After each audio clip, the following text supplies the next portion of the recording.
I'm at Mount Pleasant Cemetery in Toronto, and I'm here to visit the final resting place of Sharin Morningstar Keenan. Sharin was unfortunately murdered by Dennis Howe in January of 1983. She was 9 years old.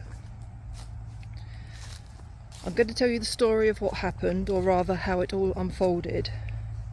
I've been to all the locations that I mention, so I will insert footage as we go through. Sharin was a grade 4 student and she loved art and drama. She has been described as a pretty child with long dark hair, brown eyes and a dimple in her right cheek when she smiled. Her father was Brendan Karen and her mother is Linda Keenan. So the story starts at the Jean Sibelius Square Park,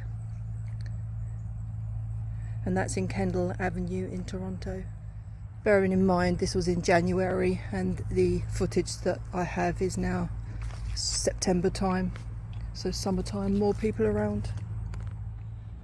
So on Sunday, January 23rd, 1983, at around 3:30 p.m. in the afternoon, Linda and Sharin were on their way home after visiting someone.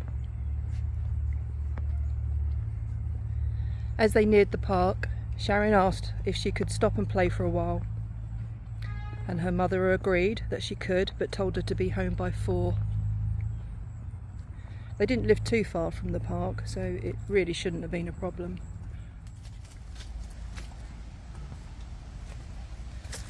When Sharin wasn't home by 4, her father went to the park to find her. She wasn't there. And after searching the neighbourhood, Brendan could not find Sharin. So police were contacted to report Sharin missing. Whilst canvassing the neighbourhood, police spoke with Doug Bapty. Doug used to live in Brunswick Avenue, which was opposite the park. And he told police that he had seen a young girl standing on the ice rink in the rain talking to a man. Doug was returning home from work at the time. And the ice rink was where this play area is currently, that you can see now. And it was more open than it appears to be now. And now there's fencing and shrubbery and stuff like that, but it was all open previously, or in 1983.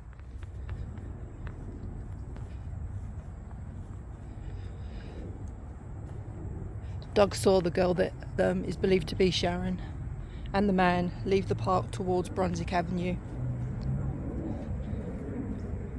roughly from the direction you see now. They walked towards and past him. When they walked past him, they continued down Brunswick Avenue. I mean, he obviously didn't think anything untoward at the time. You wouldn't, would you? Not generally. You know, 1983.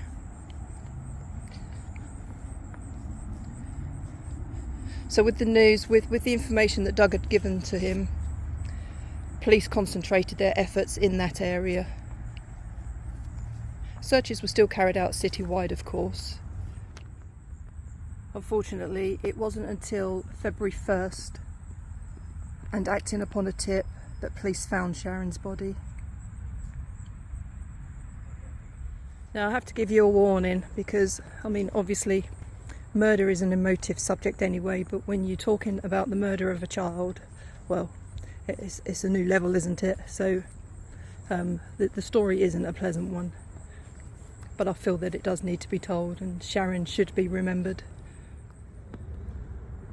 Sharin was found at 482 Brunswick Avenue on the 2nd floor of a boarding house, as it was at that time. You can see the boarding house on the screen now. She was found in a working refrigerator in a room that had been rented by Dennis Howe.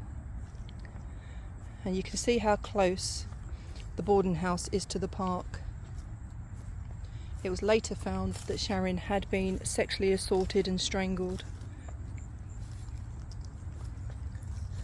Dennis, who was not using that name at the time, had disappeared from the boarding house the day after Sharin went missing. He has not been seen since.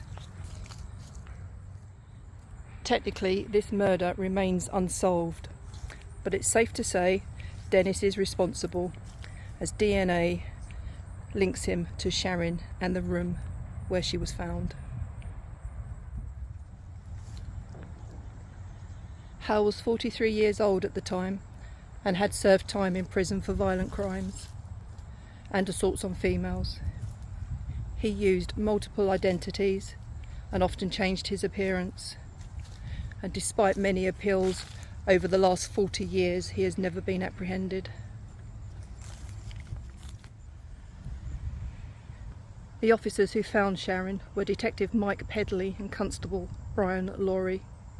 Neither of those officers really recovered from what they had seen. Mike Pedley committed suicide 4 years later, and Brian Laurie quit the force 10 days after Sharin was found. There's a short film actually by David Ridgen that is well worth a watch. He speaks with Linda Keenan, Doug Bapty and Brian Laurie. I'll put a link in the description to the film. It's, as I say, it's probably worth going and have a little look at that. So that's the story of Sharin Morningstar Keenan.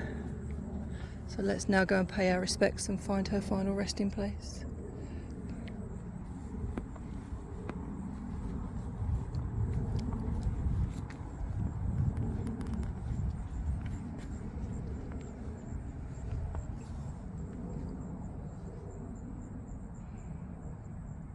Keenan, Sharin Morningstar, July 3, 1973, January 23, 1983. Walk in balance, little sister. It's beautiful. Rest in peace, Sharin.